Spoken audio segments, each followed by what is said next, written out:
El misterio de Belicena Vilca, capítulo 3. A las 21:30 horas, tío Kurt se instaló en un cómodo sillón hamaca junto a mi cama y luego de permanecer pensativo unos minutos comenzó a hablar. Se veía que había estado reflexionando sobre todo lo ocurrido y tomando una decisión. «Mira, Arturo», dijo con tono solemne, tratando de ser convincente, «comprendo que estarás impaciente por obtener las respuestas que te han traído hasta aquí, pero debes darme tiempo para leer la carta de Belicena Vilca. Es un manuscrito extenso y me llevará varios días asimilarlo, mas es necesario que lo haga antes de responder a tus preguntas. De ese modo tendré el antecedente de lo que tú conoces, apreciaré lo que te falta saber y podré expresarme con precisión. Esperaba mi aprobación sin condiciones, no obstante, yo creía que nada le afectaría adelantarme alguna respuesta. Estoy de acuerdo, tío Kurt, que dispongas de un tiempo para leer la carta, pero dime ahora, ¿cómo es posible que el día de mi llegada estuvieses aguardando un ataque de los druidas? Quiero decir, ¿cómo sabías que ellos estaban por venir? Pues porque el día anterior había escuchado el zumbido, el inconfundible zumbido de las abejas melíferas, que delata el empleo del dorje sobre el corazón. Sí, Nef, desde ese instante me acometió una incontrolable taquicardia, que aún me dura. Pero una vez más todos sus trucos fracasaron frente a los poderes con que me han dotado los dioses, y se verán obligados a enfrentarse cara a cara conmigo. Sus ojos brillaban desafiantes, pero yo quería aclarar las cosas. La alusión al zumbido y al dorje, elementos que Belicena mencionara el día 25, cuando Vera y Birsa convirtieron en betún de Judea la sangre de los señores de Tarsis. Antes de leer su carta, me había dejado helado de estupor. Temblando le pregunté: «¿Pero entonces ya habías oído anteriormente ese zumbido?» «Por supuesto, Arturo. Lo escuché por primera vez en 1938, hace 42 años. ¿Y dónde?», inquirí con asombro creciente, que se iba anticipando a la sorpresiva respuesta. «En el Tíbet, en la frontera entre este país y la China. Fue durante una expedición a las puertas de Chang Shambhala. La sangre se me agolpó en las sienes. Me sentí confundido, mareado, y entreví la posibilidad de perder el sentido. La habitación había desaparecido de mi vista en mi mente, junto a 1000 conceptos y situaciones que surgían de la carta de Belicena Vilca. Las preguntas se reducían a su extrema abstracción: ¿qué?, ¿cómo?, ¿cuándo?, ¿dónde?, pugnando por tomar forma concreta y ametrallar a tío Kurt. Este, que advertía mi confusión, comenzó a reír alegremente. «¿Has visto, Nef? Lo sabía.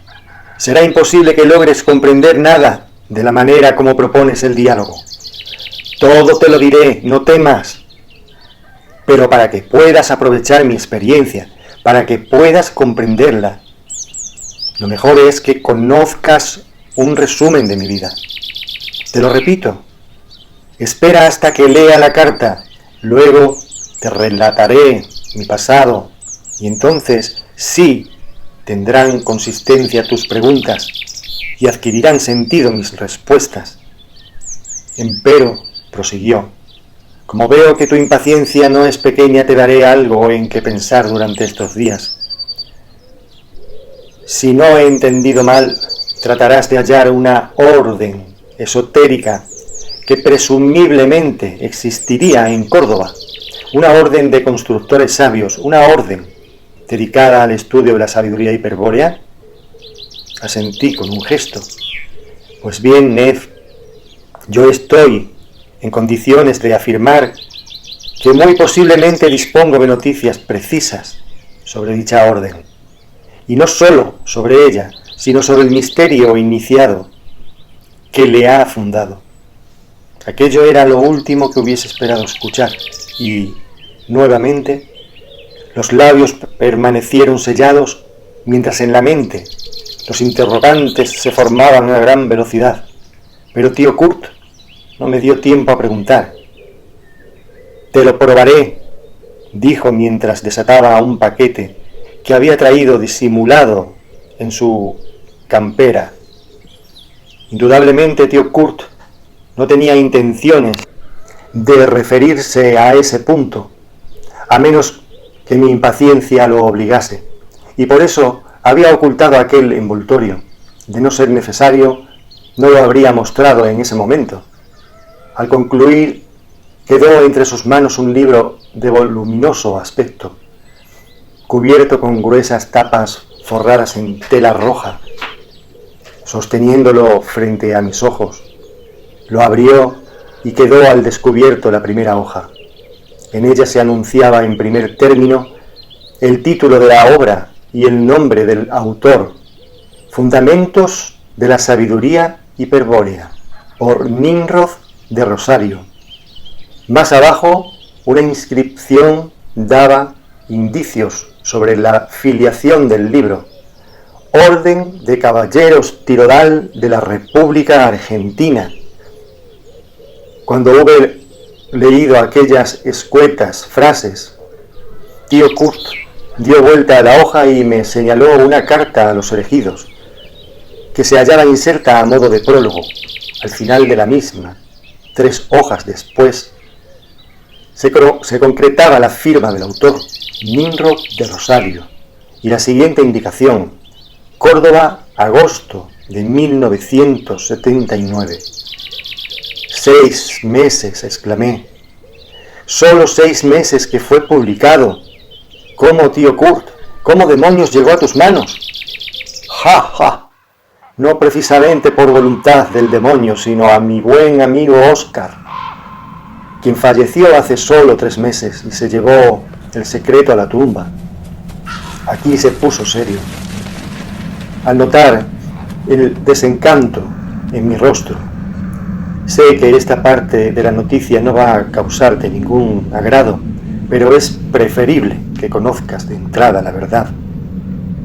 Oscar, de quien te hablaré más adelante, se hallaba como yo, refugiado en Argentina desde 1947.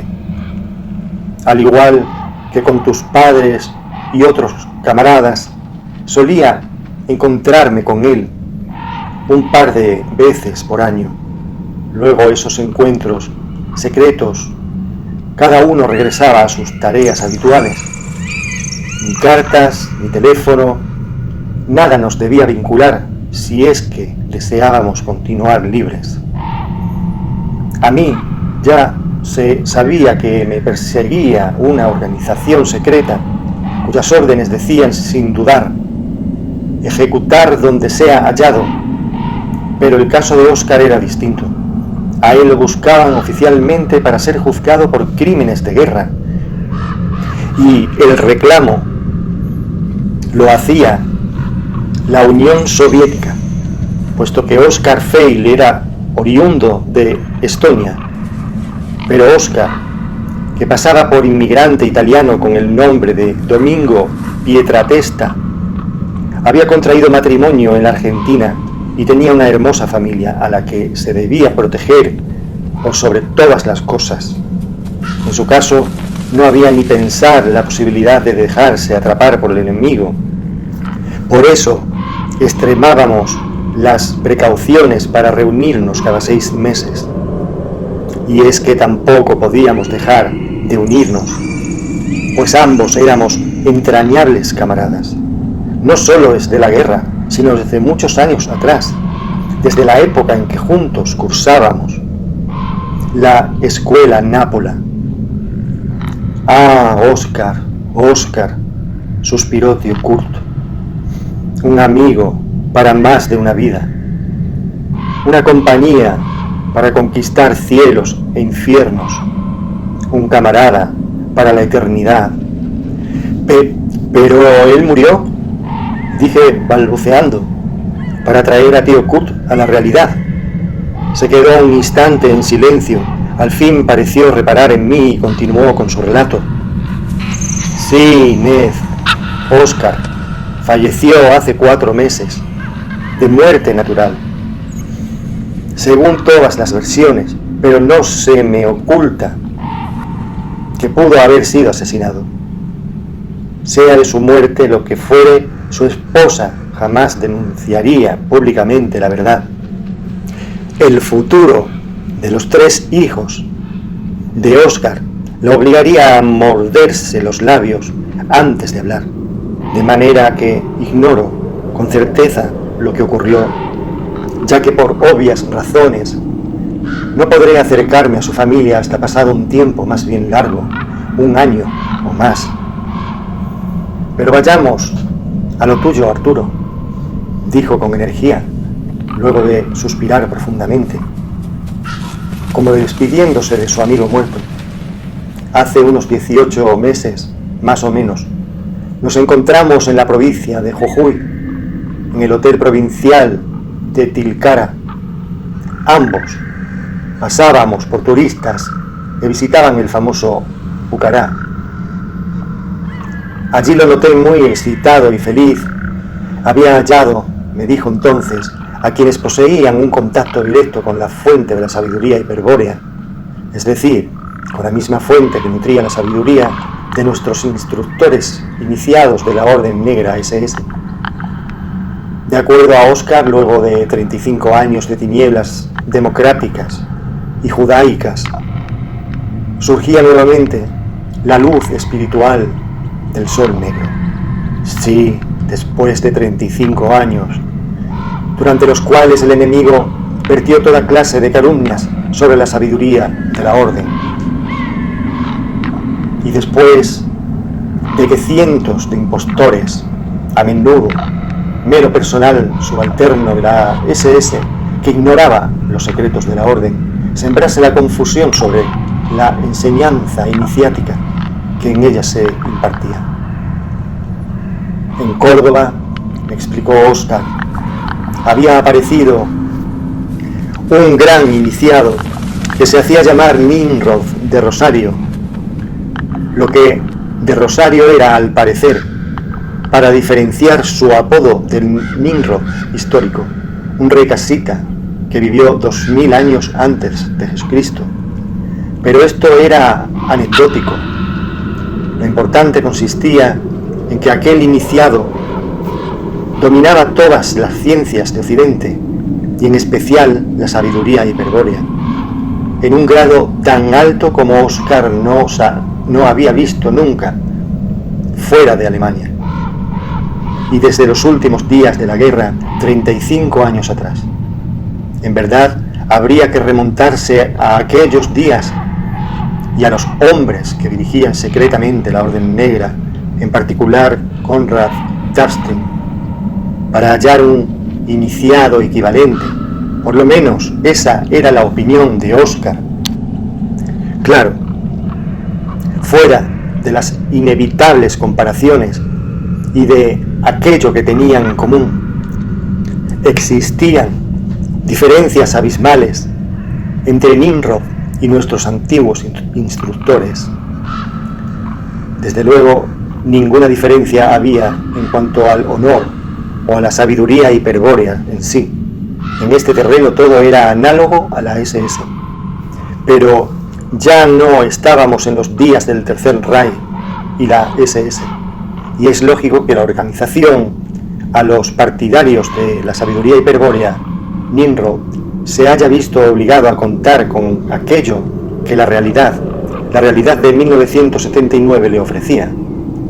Aún recuerdo las palabras de Oscar al referirse a la incompetencia espiritual de sus seguidores.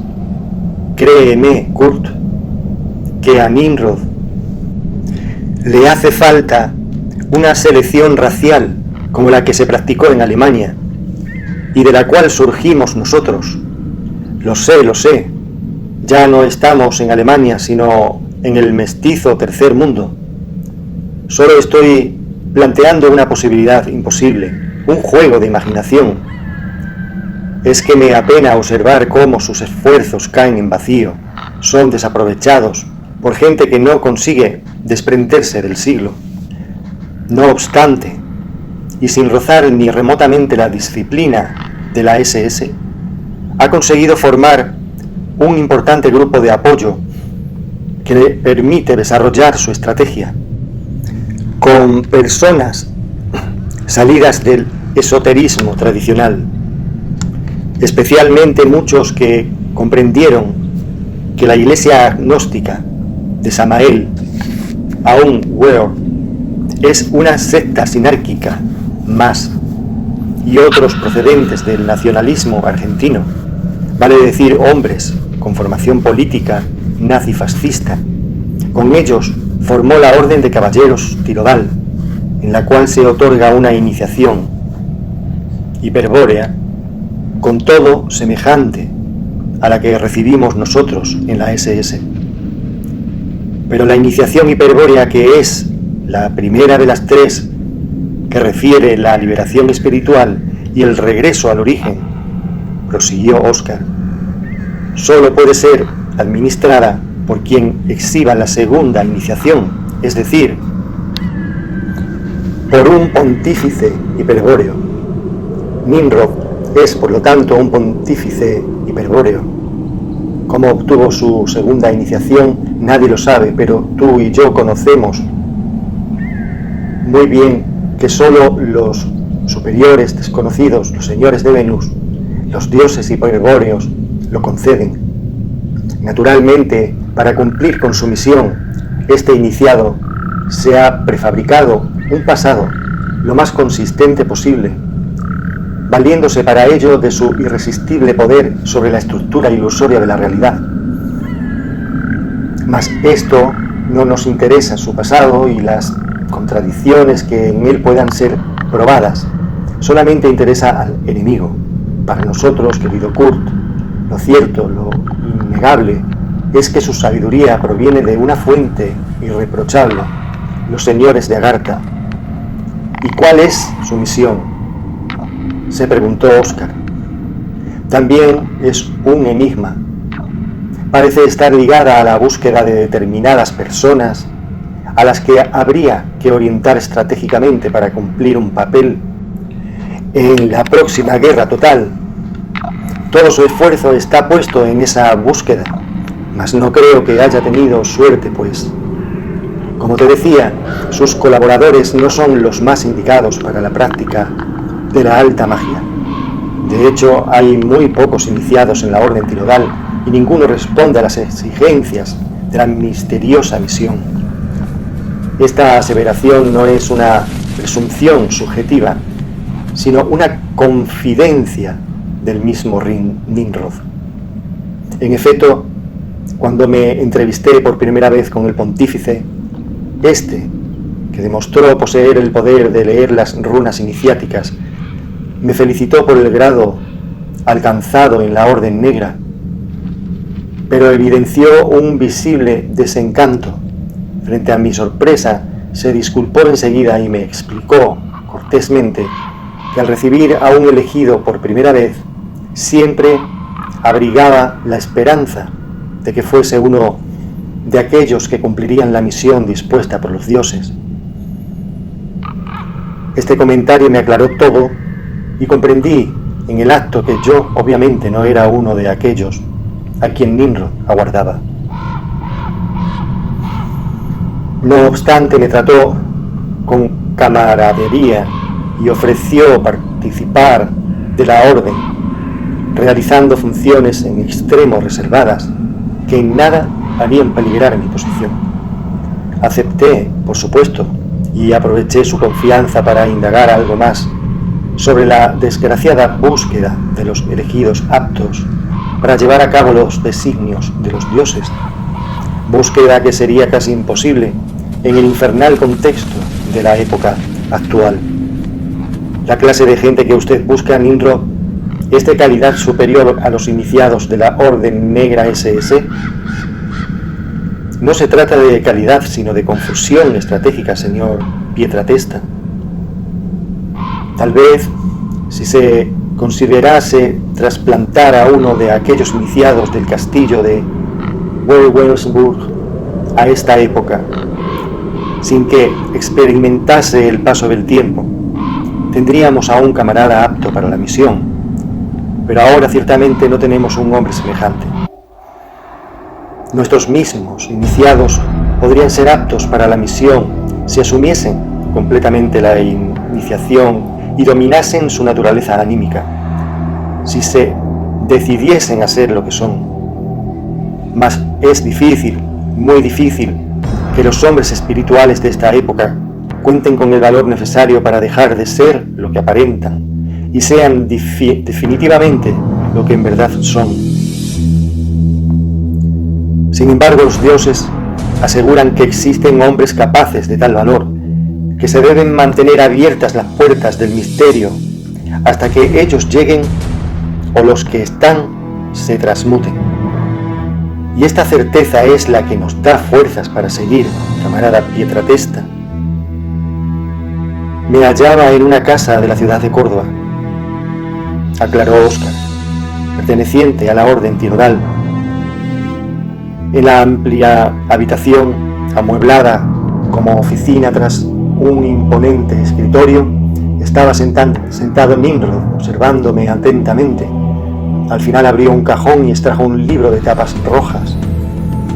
Señor Pietratesta, dijo con seriedad, nadie llega hasta este lugar si previamente no ha sido investigado en la tierra y en el cielo.